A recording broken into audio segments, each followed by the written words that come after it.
Halo semuanya, Assalamualaikum warahmatullahi wabarakatuh. Selamat siang, selamat pagi, atau mungkin selamat malam. Perkenalkan saya Adil Mutia Utara, NIM 102, Agribisnis Angkatan 2019, kelompok 12, atau kuliah studi keuangan bisnis. Di sini saya juga teman-teman saya akan menjelaskan sedikit mengenai kriteria investasi. Nah, sebelumnya, mari kita perkenalan lebih dahulu dengan teman-teman saya yang lainnya.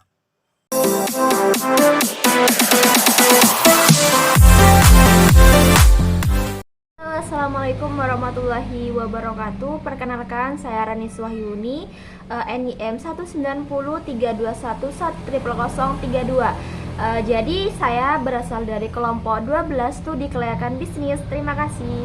Hai teman-teman, perkenalkan nama saya David Alfredo Padang dengan NIM 190321100044. Saya berasal dari kelompok 12 studi kelayakan bisnis. Baiklah, mari kita simak penjelasannya teman-teman. Assalamualaikum warahmatullahi wabarakatuh. Saya Rani Soini dari kelompok 12 SKB. Jadi di sini saya kebagian untuk menjelaskan mengenai analisis payback period. Jadi untuk yang pertama yaitu pengertian.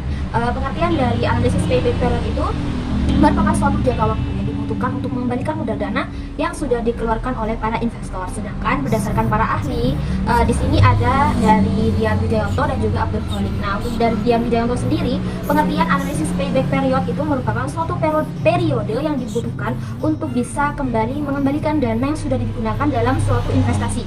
Sedangkan untuk Abdul Khalik itu sendiri, analisis payback period merupakan suatu perkiraan jangka waktu kembalinya pada suatu investasi yang sudah dilakukan dengan suatu profit yang didapatkan.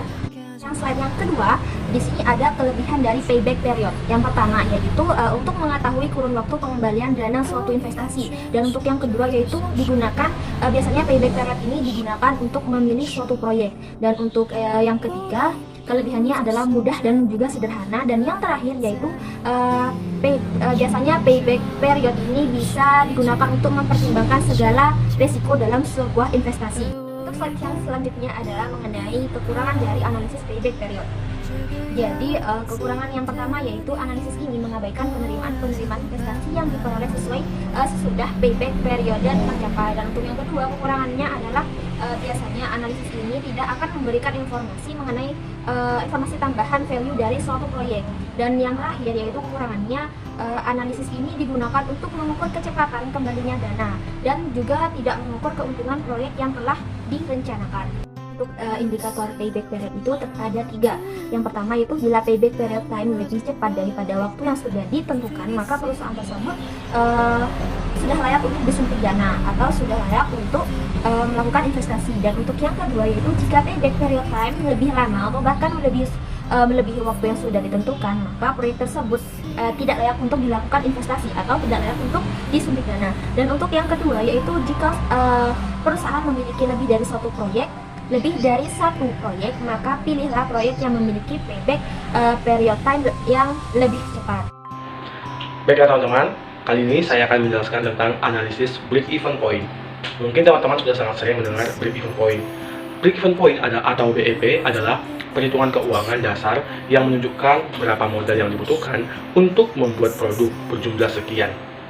Oleh sebab itu, BEP selalu menunjukkan persamaan jumlah biaya dan harga produk.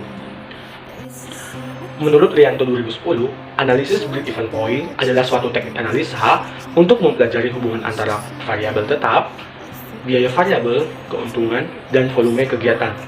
Oleh karena itu, analisis tersebut sering disebut biaya, keuntungan, dan volume kegiatan. Manfaat break-even point yang pertama adalah mengetahui biaya total produksi. Yang kedua, sebagai dasar perhitungan laba.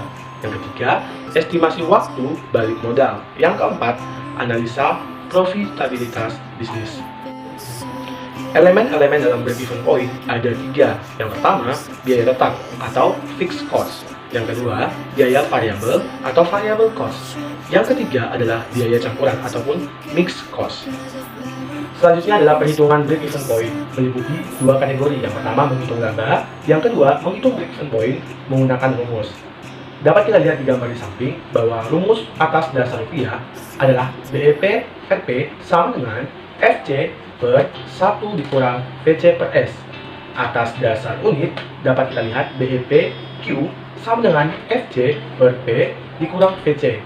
Keterangan setiap variabel dapat kita lihat di samping, yaitu FC sebagai biaya tetap, VC sebagai biaya variabel per unit, P sebagai harga jual per unit, S sebagai penjualan. Dan BEP NP adalah jumlah produk yang dihasilkan impas dalam rupiah. Dan BEP Q adalah jumlah produk yang dihasilkan input dalam unit. Analisis sensitivitas merupakan analisis yang dilakukan untuk mengetahui akibat dari perubahan parameter-parameter produksi terhadap perubahan kinerja sistem produksi dalam menghasilkan keuntungan. Dengan melakukan analisis sensitivitas, maka akibat yang mungkin akan terjadi perubahan maka dapat diketahui terlebih dahulu dan dapat diantisipasi. Contoh dari perubahan yaitu adalah perubahan biaya produksi yang dapat mempengaruhi tingkat kelayakan.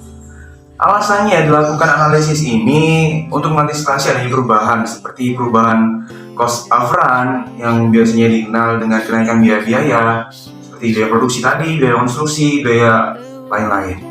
Kemudian mengantisipasi adanya penurunan produksi, lalu mengantisipasi adanya mundurnya jadwal pelaksanaan proyek.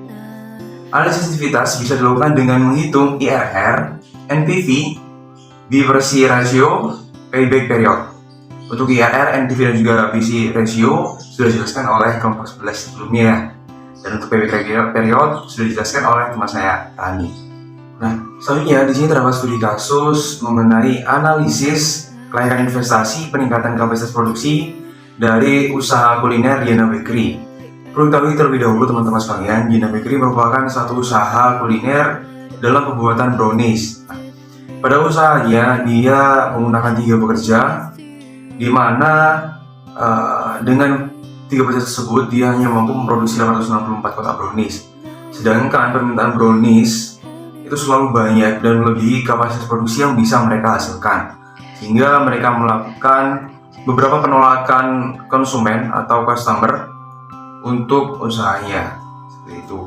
Nah, sehingga dilakukan penelitian dan didapatkan bahwasanya Diana Bakery terbatasnya kapasitas produksi pada Diana Bakery harus hanya melayani pesanan brownies sebanyak 750 kotak. Setelah dilakukan perhitungan pada kapasitas produksi Diana Bakery, dengan 3 pekerja yang dimiliki dapat menghasilkan 664 kotak brownies.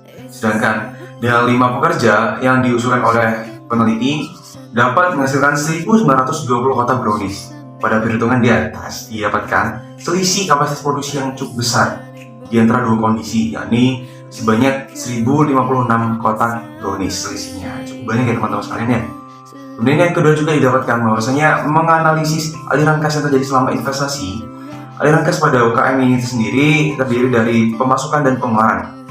Pemasukan didapatkan dari profit ketika Diana Bakery memenuhi pesanan customer ya tentunya, yang sebanyak 1350 kotak brownies. Sementara aliran pengeluaran berasal dari gaji pekerja tambahan sebanyak 2 orang, biaya listrik, biaya gas, dan biaya depresi. Lalu dari aliran kas yang diamati selama 1 tahun, kurang lebih 12 bulan, didapatkan bahwa perusahaan mampu mengembalikan investasi pada bulan ketiga. Selain itu, berdasarkan perhitungan cash balance pada bulan ketiga, UKM Bakery, Diana Bakery untuk saya sudah memperoleh keuntungan. Berdasarkan perhitungan NPV, didapatkan nilai pada akhir bulan ke-12 sebesar Rp38.377.789. Ini sekian presentasi dari kelompok 12. Kurang lebihnya kami mohon maaf. Wabillahi taufiq wal hidayah. Wassalamualaikum warahmatullahi wabarakatuh. Terima kasih teman-teman, semoga membantu.